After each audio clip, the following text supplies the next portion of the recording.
When it's time for children to go to kindergarten, most families feel some stress and anxiety.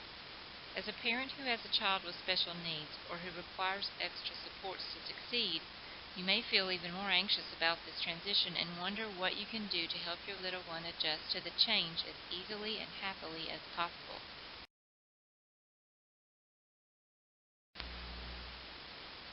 At Arkansas Support Network Community Parent Resource Center, we work to provide families with the information they need to feel confident in their ability to advocate for their children who have disabilities or special needs.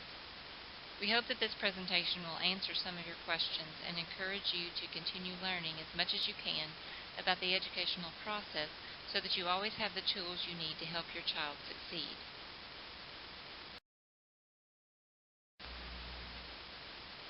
Our Community Parent Resource Center and Family Support Program is a division of Arkansas Support Network.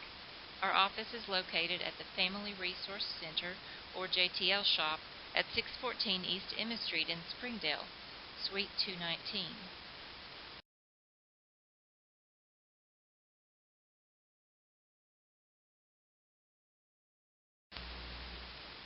We share a resource library with several other agencies in our building.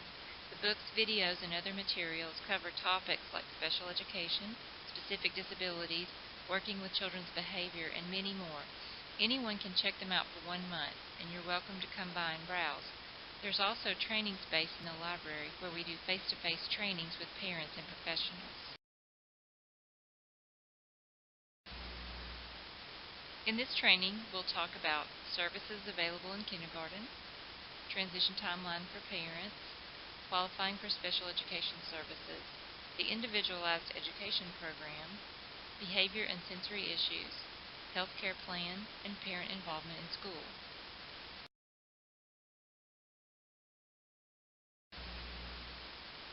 This is an exciting time for your future kindergarten student, and it may be that you have older children and are already familiar with the school setting and routine. However, there are some additional things you can do to prepare yourself and your child with special needs for the work and fun that's ahead.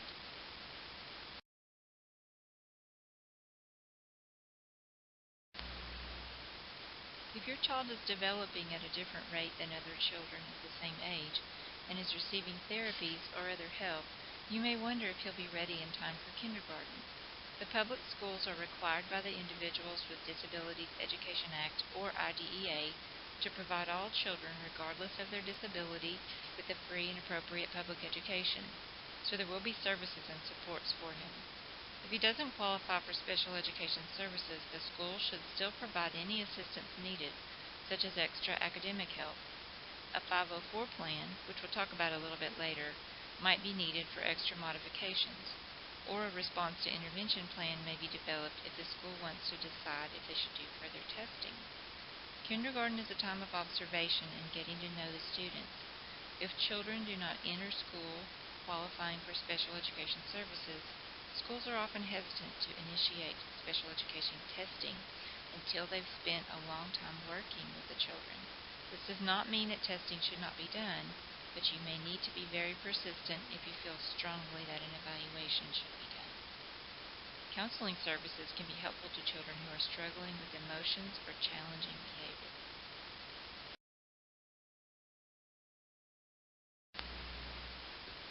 Children who qualify for special education services in kindergarten might receive speech, occupational, or physical therapy, either directly with the therapist or indirectly with the therapist providing consult to the classroom teacher. If resource instruction is the best placement, a special education teacher might work with the children in a separate room to help with academic areas, or go into the regular classroom to give support during instruction there. A self-contained classroom will have a lower ratio of students to teachers, so that even more individual attention can be given to the students if that is the best placement for them. They should leave the self-contained room to attend regular inclusion classes with children in regular classes who are the same age. Counseling may also be recommended if needed. It helps to know what to do and when, so we're going to talk about the year before kindergarten starts, when your child is still in preschool or at home. If she's not going to preschool, you may need to do some looking to find people in the community who can give you the information you need.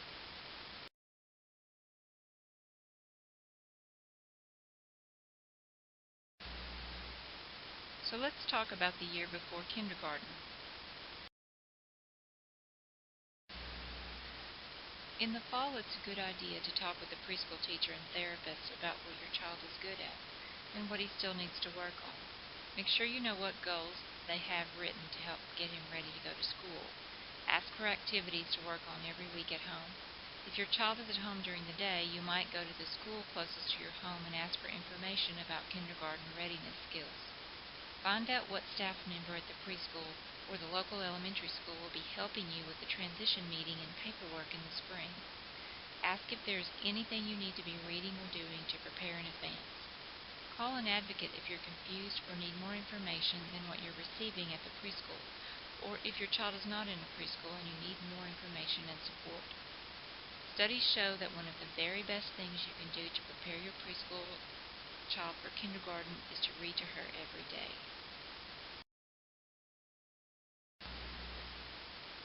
After Christmas, if you don't know what school is nearest your home, ask the preschool teacher to help you find it. This is where you'll go for regular enrollment. All children have to enroll in the spring, whether or not they have a disability. If your child stays at home, you can go to the school to ask. You should be able to access your school district's website for additional information. The preschool should help to schedule a transition conference, and someone should be responsible for going with you. If your child will need significant modifications for accessibility or other needs, be sure to alert the preschool and school district as soon as possible so that they have plenty of time to look at the situation and take care of any changes that need to be made. If your child doesn't attend preschool, you can go to the school closest to your home and talk with the person responsible for the special education program. If you feel unequipped to handle the transition on your own, call an advocate to talk to you about your child's rights and to give you the information about the process.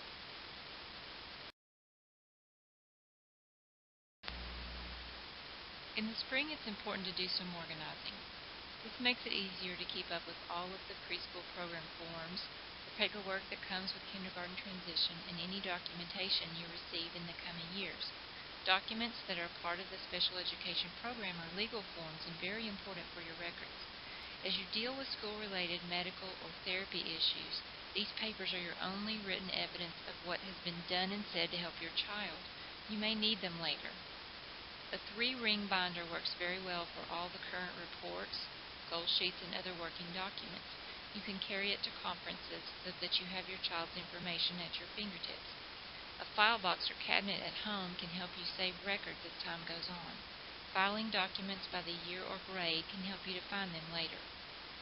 Find out when to go enroll your child and in which school and what immunizations are needed before school starts. Usually enrollment will be at the school closest to your home. Other arrangements will be made before school starts if your child's best placement will require him or her to go to a different school which has the services he needs. Make a list of your questions and concerns for the transition conference with the school. This is the time to talk with school personnel about your child's needs, especially any issues that you're worried about or that concern modifications, equipment, or accessibility in the new school.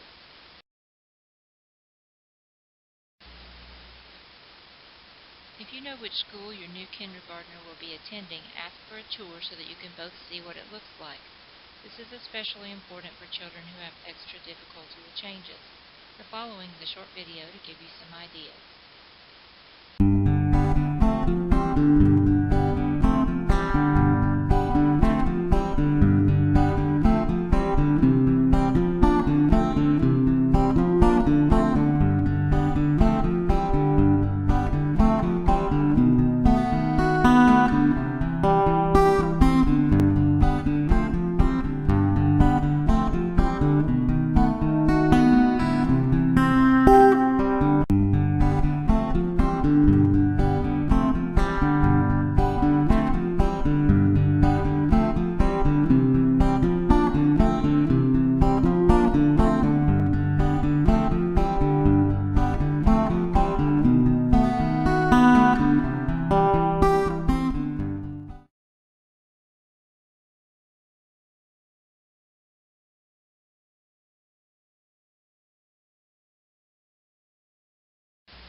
During the summer, visit the school if you can. Children who are stressed by changes need lots of opportunities to get used to new places and people. When you drive by on the way to other activities, talk to your child about positive experiences he'll have there and what to expect. If you don't know yet which school your child will attend, drive by different ones and talk about the possibilities. School playgrounds are considered public property, so families may take their children to play there. You can use them only after classes or on weekends. It's best to check with the school to know the schedule if you want to go during the week. The playgrounds are not open if there are after-school programs or ball teams using the equipment at the ball field. As your family enjoys the vacation time, incorporate practice of kindergarten readiness skills anytime you can. Your work on independent skills can include eating with utensils, toileting, dressing, fastening shoes, following directions, saying and writing her name. Giving children the chance to practice making choices, like what clothing they would like to wear, what they would like to eat, what activities they would like to be involved in, helps them feel more confident when the teacher asks them to make choices in the classroom. It's also important to talk to your child about the schedule and process for getting back and forth from home to school, so that she knows what to expect. Make sure you understand the transportation arrangements before the first day of classes, and continue to read together every day.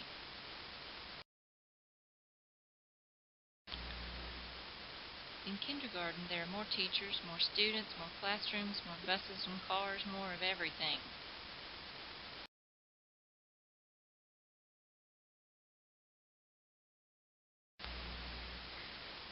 As you may already have observed, kindergarten classrooms are arranged for more time sitting and working on basic skills.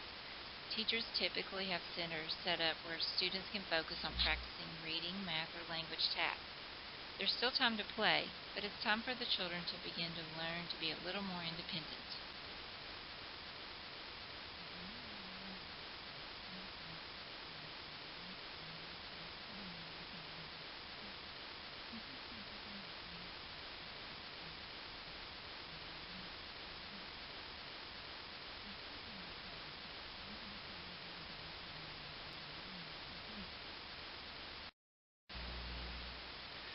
Before school starts in August, make sure you understand which school your child will be attending and call your contact person or the school where you enrolled if you haven't heard from them.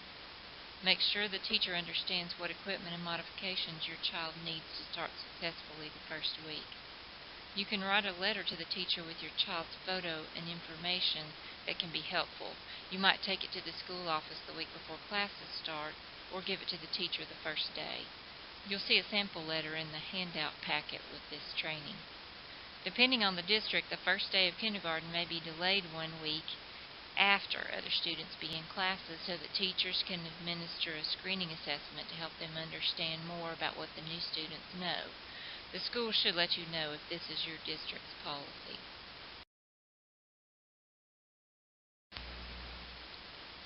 You and the school personnel are equal members of the team.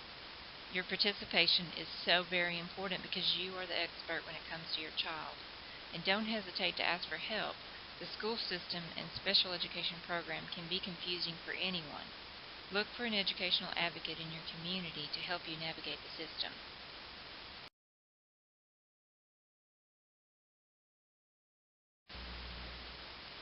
A good flow of communication and information between you and the school is the best way to keep things running smoothly as the school year begins. If you have concerns, for example, you feel your child is not eating enough at school, or you worry that diapers may not be changed often enough, you can ask the special education teacher to send home a daily sheet letting you know what happened in class each day. Be sure to also send notes or communicate what's going on at home if it may affect the school day. If you can't seem to communicate clearly with the school or continue to have a concern that's not being addressed, quickly ask for a special education conference so that your child's team can problem solve together and document in writing the plan for resolving the concern.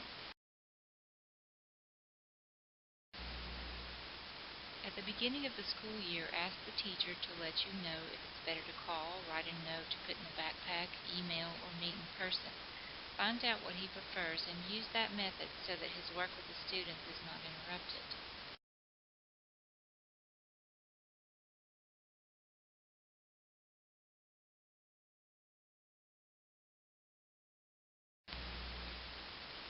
So let's back up a little to talk about qualifying for special education services in the public schools.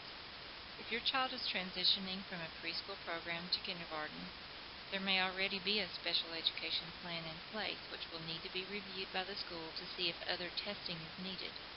The transition conference in the spring will include a referral, and school personnel may recommend additional testing and observation to see what services will be the appropriate ones. A referral can be made any time during the school year or in the following years if a student does not qualify for services in kindergarten but later begins to struggle in school. A referral always includes asking parents or guardians for written consent to test. The school has up to 60 days to evaluate the student. Within 30 days after testing, the school has to let you know the results. If your child does not qualify, they should explain this clearly to you. If she does qualify, they'll show you a proposed written plan with goals called an Individualized Education Program, or IEP. This plan is your key for knowing the details of the special education program, and it's developed individually for each student. At that same meeting, after the goals are discussed, the team, including you the parent, will talk about what class placement is best.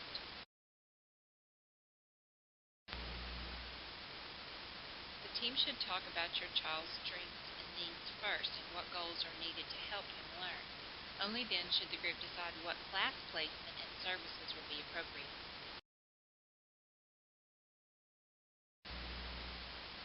The law requires that reasonable accommodations be made for any child who has a physical or mental impairment which limits one or more major life activities.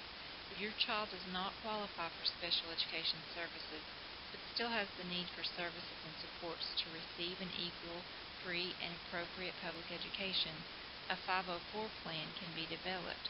This plan should help you and the school make sure the student has equal access to all areas of education at the school, just like other students who don't have these limitations.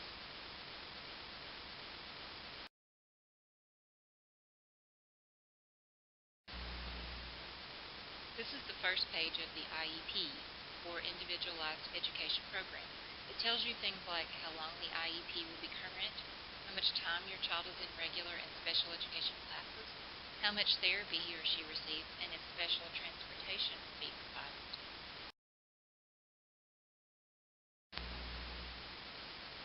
Just knowing some of your rights as a parent of a child with special needs in the public schools can help you to feel confidence in asking for what your new kindergarten student may need to succeed. At any time during the school year, you can request a meeting to make changes in the IEP. You should receive a notification in the mail inviting you to the conference. If you would like to take someone with you for support, you can request a date that accommodates the schedule of the person you want to invite. It's your right to ask for changes in the program, and the team or committee should discuss your concerns in a formal meeting.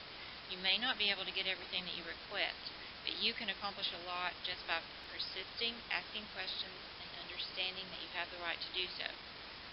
Copies of all documents are a must for your home files. You want everything in writing so that there's always a paper trail throughout your child's school years.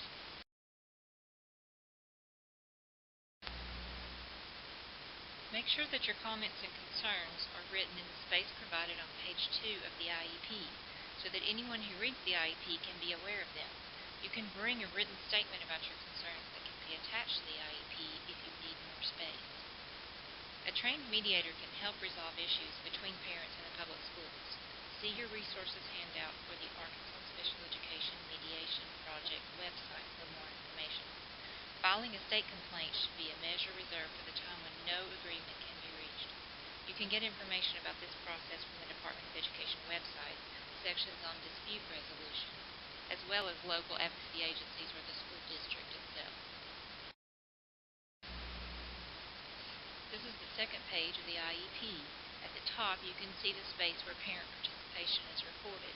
You can ask to see this page before the meeting ends to make sure you're satisfied that your comments have been written accurately there.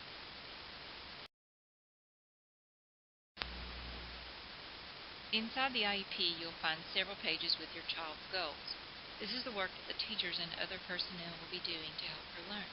It's important that they are written so that you can understand them and can tell how they will be measured. This will help you to track progress during the year as they set progress reports. Never feel you're inconveniencing the school if you want to bring someone with you to conferences.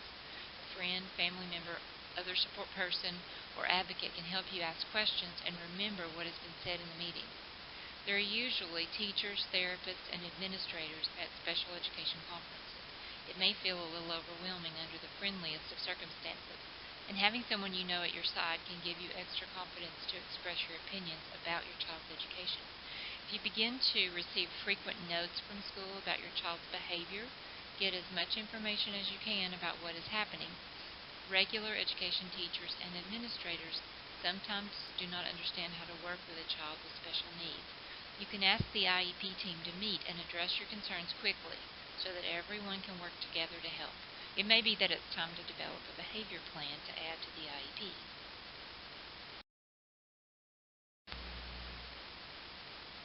Every child is different, and children who have developmental delays, autism, Down syndrome, cognitive delays, or other delays that affect learning often respond differently to standard forms of discipline. Let the teacher know what works for you at home, especially if techniques she uses are ones that don't work with your child.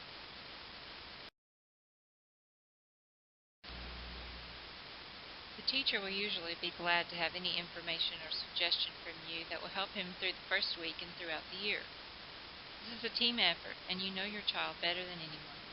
Ideas for motivating and rewarding, and also for reducing anxiety, will be welcome.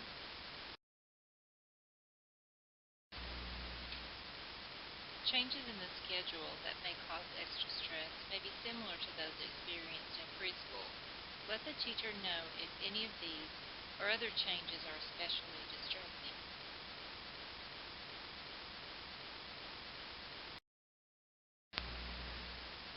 There are all kinds of techniques that teachers can use to help children transition from the classroom to other areas of the school building or from activity to activity.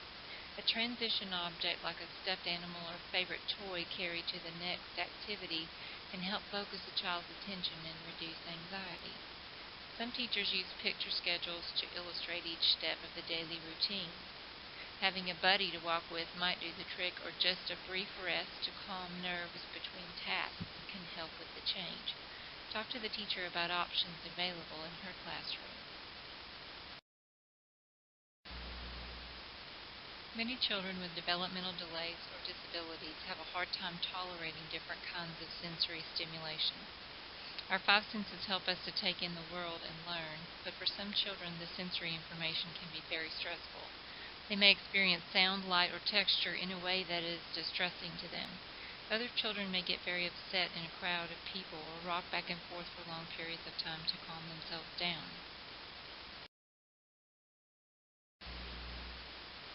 It's always a good idea to let the teacher know about any sensory issues your child may have, and especially what helps her to feel better and calmer.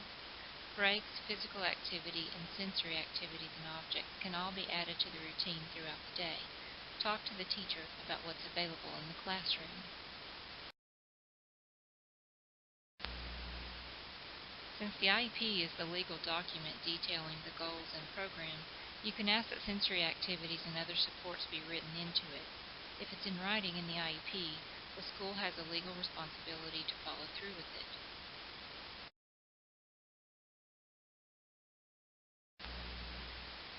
On this slide and the next, you'll find some useful resources that you can depend on for quality and accuracy of information about educational, legal, and disability-specific topics.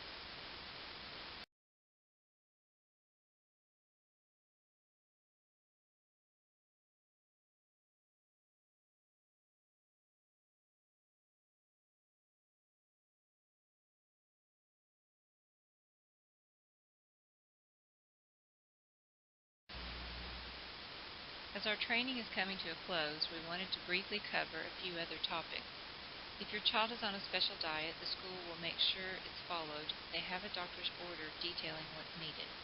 Even with a plan in place by the nurse, it's important for you to pay close attention and talk with her as soon as possible if you have concerns.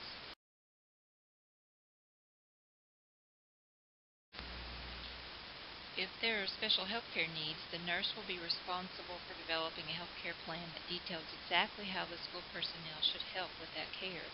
It may be that your child needs to receive tube feedings at school or to have diapers changed during the day.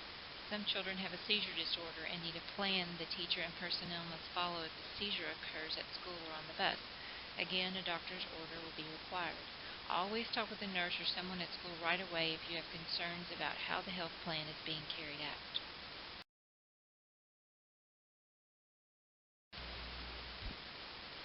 Know the school procedure for accidents, both minor ones and emergencies, and be ready to communicate with the teacher as soon as possible if you are not notified that your child has fallen, been hurt, bruised, or scratched, or had an accident.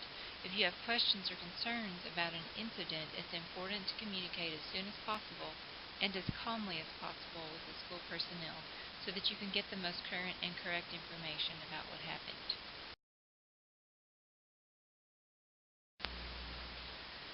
To close, we want to encourage you to be involved in volunteering at your child's school and to participate in activities and events as much as possible. It improves communication with teachers when they get to know their students' families and see parents' interest in supporting education. Young children feel a sense of importance when parents have lunch with them in the cafeteria or come to events at school.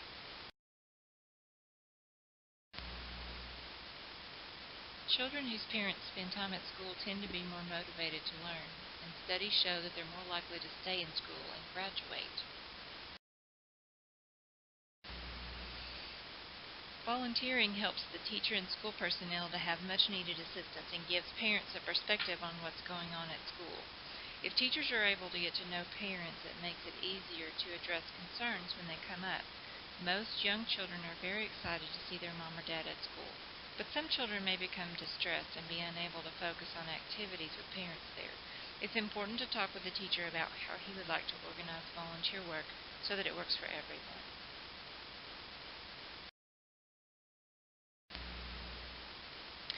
You are your child's best and strongest advocate. We hope that we've given you some useful information to help you make this transition to kindergarten a successful one. Please don't hesitate to contact us at Arkansas Support Network if you need further information or to speak with an educational advocate. Thank you.